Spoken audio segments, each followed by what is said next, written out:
दोस्तों, हमारी पिछली वीडियो में हमने आपको बताया कि इनर वर्क क्या होता है, इनर वर्क क्यों करना ज़रूरी होता है और इनर वर्क से हम किस तरीके से खुद को हील कर सकते हैं।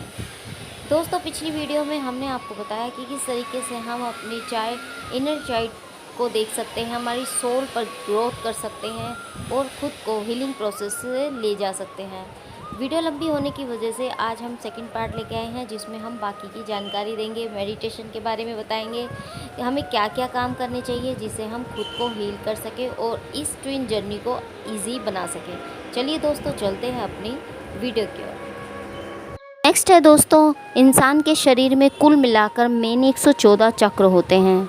वैसे तो शरीर में इससे कहीं ज़्यादा चक्र हैं, लेकिन ये 114 चक्र मुख्य हैं, जिनमें से 7 चक्र सबसे ज़्यादा मोर इम्पॉर्टेंट होते हैं। आप इन्हें नाड़ियों के संगम या मिलने का स्थान कह सकते हैं। यह संगम हमेशा त्रिकोण की शक्ल में होते हैं। वैसे तो चक्र का मतलब पहिया या गोलाकार होता है, बट इसका संबंध शरीर में एक आयाम से दूसरे आयाम की ओर गति से है, इसलिए इसे चक्र कहते हैं। पर एक्चुअल में यह एक त्रिकोण है। हमारे शरीर में मेन 7 चक्र होते हैं: मूलाधार, स्वादिष्ठान, मणिपुर, अनाहत, विशुद्ध, आज्ञा और सहस्त्र चक्र। नवरात्रि में हर दिन एक विशेष चक्र को जागृत किया जाता है, जिससे हमें एनर्जी प्राप्त होती है।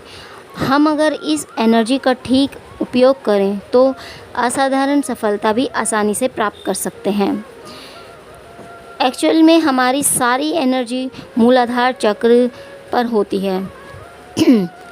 योगीजन नवरात्रि में ध्यान के माध्यम से मूलाधार में स्थित अपनी एनर्जी को सहस्त्र चक्र पर लाते हैं, यानी ऊपर की ओर सेकंड चक्र तक लाते हैं। सांसों के नियंत्रण और ध्यान से इस एनर्जी को ऊपर खींचा जा सकता है। जैसे जैसे हम एनर्जी को एक एक चक्र से ऊपर की ओर उठाते जाते हैं, हमारे व्यक्तित्व में चमत्कारी परिवर्तन दिखने लगते हैं। एक चक्र या एक पहिया हमारे सूक्ष्म शरीर में एनर्जी का एक बिंदु है। हमारे शरीर के फिजिकल जैसे शिराओं, ध्वनियों और तंत्रिकाओं में स्थित होता है। प्राण या जीवन शक्ति अब भी अवरुद्ध हो जाती है, जब उनको मुक्त करने का बेहद फ़ायदेमंद तरीका है योग। योग नेगेटिव एनर्जी को से मुक्त कराता है और हमारे तंत्र में मुद्राओं और श्वास के माध्यम से ताज़ा एनर्जी को आमंत्रण देता है। जब योग और मुद्रा का अभ्यास किया जाता है तो चक्र संतुलित या बैलेंस हो जाते हैं और हमारी प्रणाली को शारीरिक और इमोशनल दोनों ही तरह से एक स्थिर संतुलित तरीके से कार्य करने में सक्षम बनाते हैं। इनमें कुछ योग आसन शामिल है। प्रतिदिन योग अभ्यास के साथ साथ मुद्रा, ध्यान और श्वास के व्यायाम से इन चक्रों को खोलने में हेल्प मिलती है, जिसका हमारे शरीर, मन, आत्मा पर पॉजिटिव और तीव्र तेजी से प्रभाव पड़ सकता है। ईश्वर की रचनाओं का साथ मिले तो तनाव दूर होता है। इस रचना में हमारे मूड को बेहतर करने का तरीका है। यह हमारी फिजिकल कोशिकाओं को बेहतर पोषण से जोड़ते हैं। मानसिक तंतुओं को एक टॉनिक मिलता है, जो हमें फिर से एनर्जी, ताजगी और चैतन्यता देकर हमारी जीवन शक्ति को बढ़ा देता है। प्रकृति की रचनाओं के संग सुकून का एहसास होता है। ये तनाव और चिंताओं को दूर करता है और हमारी सोच को पॉजिटिव दिशा के साथ कुछ नया करने के लिए प्रेरित करता है। जीवन में जो श्रेष्ठतम है, उनका प्रभाव प्रकृति के समीप जाने से मिलता है। मनुष्य प्रकृति का अंग है। अगर हम अपने मूल से नहीं जुड़ेंगे तो टूट फूट जाएंगे। प्रकृति को देखना, उसके साथ रहना ही काफ़ी नहीं है। उसको भोगना, उसको महसूस करना, जीवन में उसको उतारना भी पड़ता है। वृक्ष के पास बैठकर करुणा और संवेदना का अनुभव नहीं हुआ तो हमारी सारी क्रिया बेकार है। झील के नीचे बैठकर माँ के प्यार को महसूस नहीं किया तो उसका क्या फ़ायदा। बालू, पानी, जंगल, पहाड़, जीव जंतु सभी इस प्रकृति का अंग है। उनसे हमारा नाता है। इस नातंग संबंध से हमें अपने आप को जोड़ना होगा। हमने फूल से प्रेम नहीं किया, जानवरों से करुणा नहीं दिखाई तो हमारे जीवन में सौंदर्य का अभाव रहेगा। यह बात समझनी होगी कि प्रकृति के पास जाना है तो स्वभाव को भी प्राकृतिक बनाना होगा।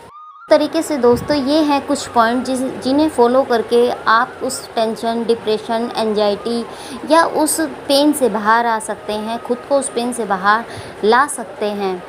अगर आप ऐसा करते हैं तो आप खुद देखेंगे कि आपके जीवन में कितना अच्छा होने लग जाएगा। एकदम से आप अपने लाइफ में बदलाव को फ़ील करने लगेंगे। ये बदलाव इतने ज़्यादा स्ट्रॉन्ग होते हैं कि जब आप उस पे चलने लगते हैं, उसको फॉलो करने लगते हैं, तो खुद ब खुद जो चीज़ें आप चाहते हैं, एक्चुअल में आप अपने एक पॉजिटिव ऑरा क्रिएट कर लेते हैं। जब आप उस ऑरा को, पॉजिटिव ऑरा को क्रिएट करते हैं, तो आप वैसे ही लोगों को अट्रैक्ट करने लग जाते हैं। लेकिन अगर आप ट्विन के चक्कर में कि वो ट्विन मुझे छोड़ के चला गया, या ट्विन मुझसे बात नहीं कर रहा है, या फिर ट्विन ने मेरे साथ धोखा किया है, चीट किया है, या उसने मुझे ट्रिगर किया है, ये सोच सोच के आप एंजाइटी और गिल्टी में चले जाते हैं, आप डिप्रेशन में चले जाते हैं। उससे क्या होगा? उससे ये होता है कि आप अपने चारों तरफ एक नेगेटिव ऑरा क्रिएट कर लेते हैं। जब आप उस नेगेटिव ऑरा को क्रिएट करते हैं तो आपका थॉट भी वैसे ही क्रिएट होने लग जाते हैं। जब आप ऐसे नेगेटिव थॉट क्रिएट करते हैं तो जैसा आप थॉट क्रिएट करते हैं वैसा ही आप पाते हैं। इट्स मीन, आप कहते हैं ना कि जो हम सोचते हैं वैसा ही होता है, तो वो इसी तरीके से होता है। जब आप अपनी चारों तरफ एक नेगेटिव ऑरा को क्रिएट करते हैं तो आप वैसे ही बातों को या वैसे लोगों को अट्रैक्ट करने लग जाते हैं। मैं आपको बस इतना सब कुछ ही इसलिए समझा रही हूँ क्योंकि मैंने देखा है कि ट्विन फ्लेम जर्नी में ये जो सेपरेशन के दौरान हम लोग फील करते हैं, उसमें कितना दुख, तकलीफ़ और डिप्रेशन, एंजाइटी होती है। उस दुख तकलीफ़ से उभर पाना हमारे लिए बहुत ही मुश्किल हो रहा होता है। हम डेली की रोज़मर्रा की लाइफ को भी बहुत मुश्किल से एक एक करके निकाल रहे होते हैं। हमें समझ में नहीं आता कि हम अपने आप को कैसे ठीक करें, क्योंकि सामने वाला तो हमारी सुन ही नहीं रहा होता है, और हम उसके इतने ज़्यादा एडिक्ट हो जाते हैं कि हमें लगता है कि हम जब तक उसे अपने दिल की सारी बात नहीं बताएंगे तब तक हम हील नहीं हो पाएंगे। हमें ऐसा कोई भी नहीं मिलता है। तो सबसे पहले आप अपने चारों तरफ देखें कि आपकी लाइफ में ऐसा कोई पर्सन है जिसे आप बेझिझक अपने दिल की सारी बात कह सकते हैं, उसे अपनी दर्द को समझा सकते हैं, तो आप उसे अपने दिल की बात कहें।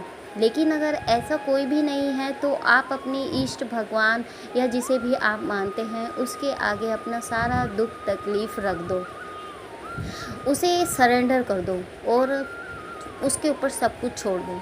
सेल्फ़ लव की ओर ध्यान दो। जैसे कि मैंने अपने बहुत सारे पॉइंट्स के बारे में आपको बताया है, 4 पॉइंट्स को फॉलो करो। सेल्फ़ लव को ध्यान दो, अपना रिस्पेक्ट खुद करो। यदि आप अपनी रिस्पेक्ट खुद नहीं करोगे तो आप कैसे एक्सेप्ट कर सकते हो, एक्सपेक्ट कर सकते हो कि आपका ट्विन आपको वो रिस्पेक्ट देगा?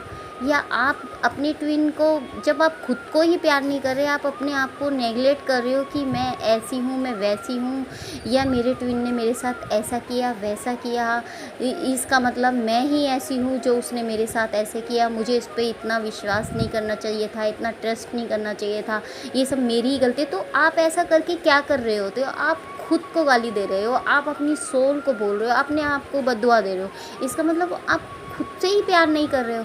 और जब आप खुद से प्यार नहीं कर रहे, अपनी रिस्पेक्ट नहीं कर रहे, तो आप कैसे उम्मीद कर सकते हो कि आपका ट्विन आपको वो रिस्पेक्ट, वो प्यार देगा?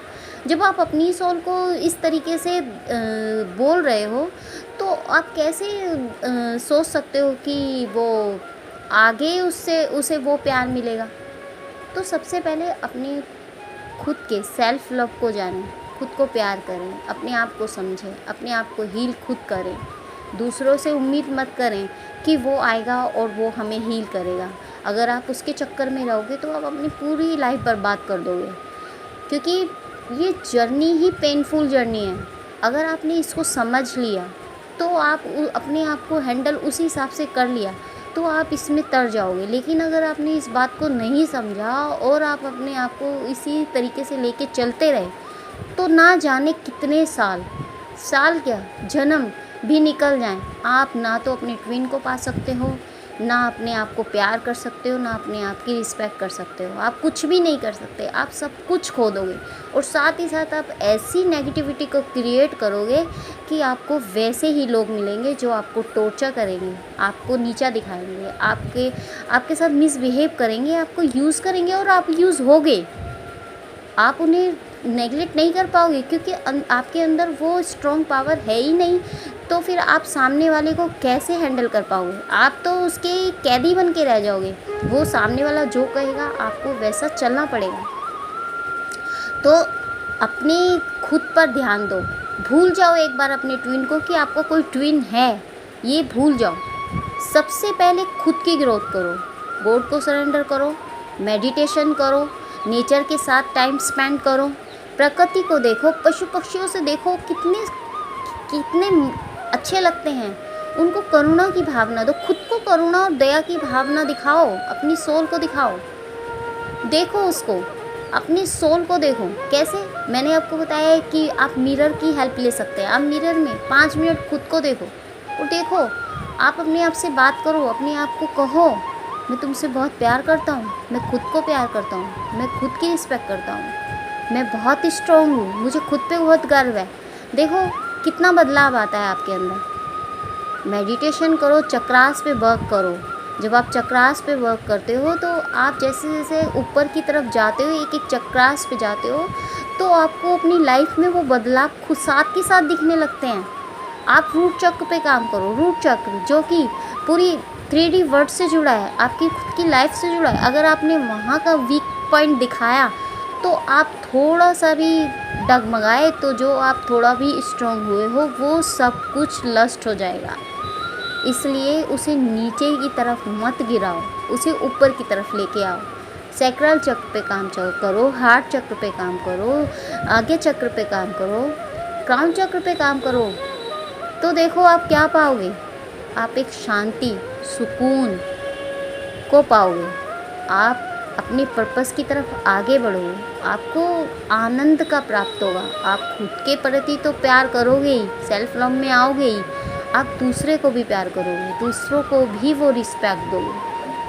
आप उसके जब आप इस तरीके से पॉजिटिव ऑरा को क्रिएट करोगे तो आप वैसे ही लोगों को क्रिएट करोगे, वैसे ही लोग आपको अट्रैक्ट करेंगे।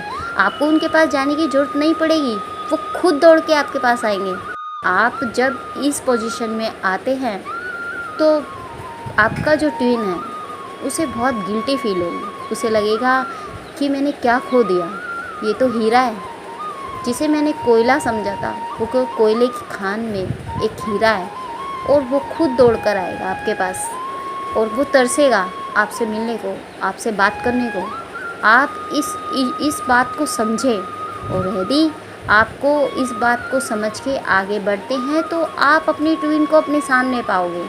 सो अपने ऊपर वर्क करो और अपनी को इस एंजाइटी से, इस डिप्रेशन से बाहर निकालो। खुद की रिस्पेक्ट करो, खुद पर वर्क करो, खुद की सोल ग्रोथ करो, खुद को सरेंडर करो, भगवान पर छोड़ दो। तो मिलते हैं दोस्तों नेक्स्ट वीडियो में। उम्मीद करती हूँ कि आपको ये वीडियो पसंद आया होगा। और क्या कह सकती हूँ मैं आपको, बस यही दुआ दे सकती हूँ कि आप सबकी जर्नी अच्छे से रहे, आप खुशी रहें, इस जर्नी पर खुशी आगे बढ़ें। हैप्पी जर्नी दोस्तों।